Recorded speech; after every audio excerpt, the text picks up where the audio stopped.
Welcome to my channel Advika GS classes. आज के इस वीडियो में हम बात करेंगे वैदिक सभ्यता के आगे।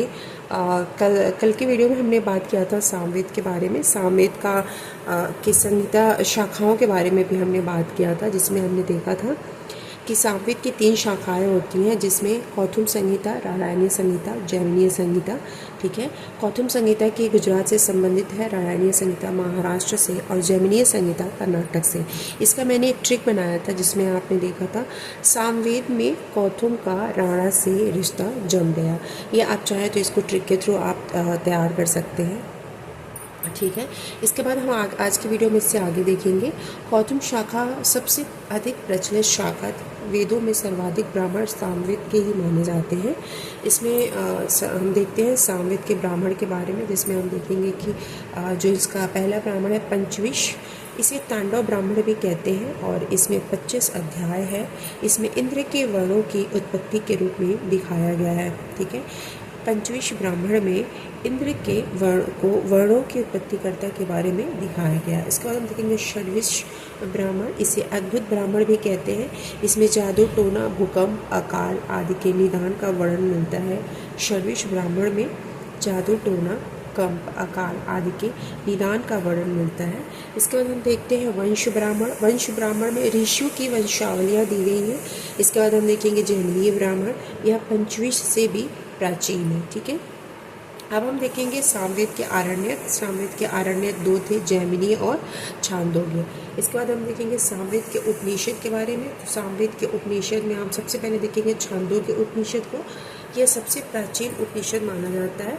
छांदोग्य उपनिषद सबसे प्राचीन उपनिषद माना जाता है। ठीक है, इसके बाद हम देखेंगे कि इसका जो सेकंड पॉइंट है, उसमें हम देखेंगे कृष्ण का सबसे पहले उल्लेख ऋग्वेद में मिलता है।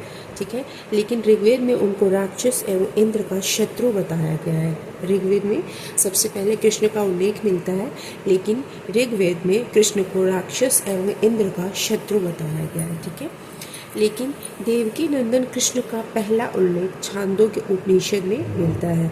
ये इम्पोर्टेंट है, कई बार क्वेश्चन आया हुआ है ये कि देवकी नंदन कृष्ण का वर्णन किस उपनिषद में मिलता है, तो वो है हमारा छांदोग्य उपनिषद। ठीक है, इसमें कृष्ण को देवकी का पुत्र तथा घोर अंगिरस का शिष्य बताया गया है।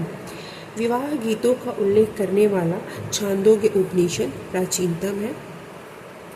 छांदोग्य उपनिषद में सर्वप्रथम हम अहिंसा का उल्लेख छांदोग्य उपनिषद में ही हम देखते हैं। ठीक है, अब हम देखते हैं इसका उपवेद सामवेद को। इसका उपवेद है गंधर्व वेद।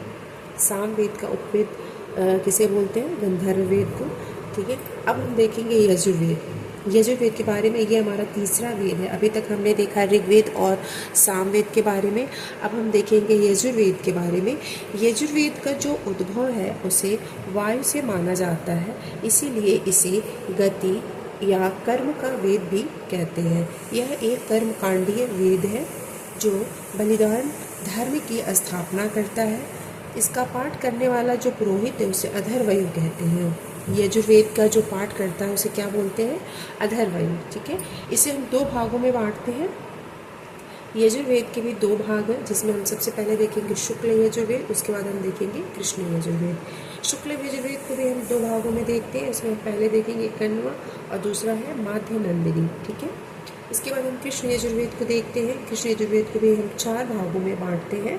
इसमें हम पहले देखेंगे कठ, दूसरा है कपिष्ठल, तीसरा है मैत्रेयी और चौथा है तैत्तिरीय। ठीक है, अब हम इसमें पॉइंट देखते हैं। शुक्ल एवं कृष्ण का भेद मंत्र के परिप्रेक्ष्य में है। शुक्ल यजुर्वेद के संपूर्ण मंत्र शुद्ध है, इसलिए इसे वास्तविक वेद भी कहा जाता है। शुक्ल यजुर्वेद के संपूर्ण मंत्र शुद्ध है, इसलिए इसे वास्तविक वेद भी कहा जाता है। ठीक है, यजुर्वेद केवल पद्य में है। यजुर्वेद किस में है? केवल पद्य में है। कृष्ण यजुर्वेद में यज्ञ की विधि के साथ साथ आर्थिक एवं न्यायिक प्रक्रियाओं का भी उल्लेख मिलता है। कृष्ण यजुर्वेद में यज्ञ की विधि, ठीक है, यज्ञ की जो विधि थी उसके साथ साथ हमें आर्थिक एवं न्यायिक प्रक्रियाओं का भी उल्लेख हमें मिलता है, इसीलिए इसे अशुद्ध वेद कहा जाता है। ठीक है, यह पद्य के साथ साथ गद्य में भी है। कृष्ण यजुर्वेद जो है वो पद्य के साथ साथ गद्य में भी है। अब हम इसका नेक्स्ट पॉइंट देखते हैं। शुक्ल यजुर्वेद को वाजसनेयी संहिता भी कहा जाता है क्योंकि वाजसनेयी के पुत्र याज्ञवल्क्य इसके प्रथम दृष्टा थे। ओके, शुक्ल यजुर्वेद को वाजसनेयी संहिता भी कहते हैं क्योंकि वाजसनेयी के जो पुत्र थे याज्ञवल्क्य इसके प्रथम दृष्टा थे, इसलिए इसे वाजसनेयी संहिता कहते हैं। शुक्ल यजुर्वेद का 40वां यानी कि जो अंतिम अध्याय है उसे ईशोपनिषद कहा जाता है। ये इम्पॉर्टेंट है पॉइंट, और ये भी इम्पॉर्टेंट पॉइंट है। शुक्ल यजुर्वेद का जो ब्राह्मण है उसे शतपथ ब्राह्मण कहते हैं, और कृष्ण यजुर्वेद का जो ब्राह्मण है उसे तैत्तरीय ब्राह्मण कहते हैं। ठीक है, शुक्ल यजुर्वेद के ब्राह्मण को शतपथ ब्राह्मण, कृष्ण यजुर्वेद के ब्राह्मण को तैत्तरीय ब्राह्मण। ठीक है, अब हम देखेंगे तैत्तरीय ब्राह्मण में अगस्त्य प्रहलाद कथा, सीता और सावित्री प्रेमाख्यान का वर्णन मिलता है, जिसमें स्त्री को यज्ञोपवीत धारण करने का अधिकार दिया गया है। ठीक है, इसमें स्त्री को यज्ञोपवीत धारण करने का अधिकार दिया गया है। अब हम देखते हैं कुछ नोट जो इम्पॉर्टेंट है। सर्वप्रथम यज्ञोपवीत एवं उसके महत्व का विवरण तैत्तरीय ब्राह्मण में मिलता है। किसमें मिलता है? तैत्तरीय ब्राह्मण में। तैत्तरीय ब्राह्मण सामवेद को समस्त वेदों में सर्वश्रेष्ठ बताता है। तैत्तरीय ब्राह्मण किस वेद को सर्वश्रेष्ठ बताता है? सामवेद को।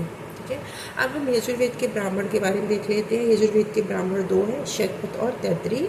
जो शतपथ ब्राह्मण है वो शुक्ल वेद का है, और जो तैत्तरीय ब्राह्मण है वो कृष्ण यजुर्वेद का है। ठीक है, अब हम यजुर्वेद के उपवेद के बारे में देखते हैं। जो इसका उपवेद है वो धनुर्वेद है। ठीक है, आज की वीडियो में हम बस यहाँ तक देखेंगे। नेक्स्ट वीडियो में हम बात करेंगे जो लास्ट वेद है अथर्ववेद के बारे में। उसके बाद वैदिक सभ्यता के ऋग्वैदिक समाज और उनकी राजनैतिक और उनकी धार्मिक जो जीवन यापन थे उसके बारे में हम बात करेंगे। Thank you so much. अगर आपको हमारी वीडियो पसंद आई हो तो प्लीज़ सब्सक्राइब करें, लाइक करें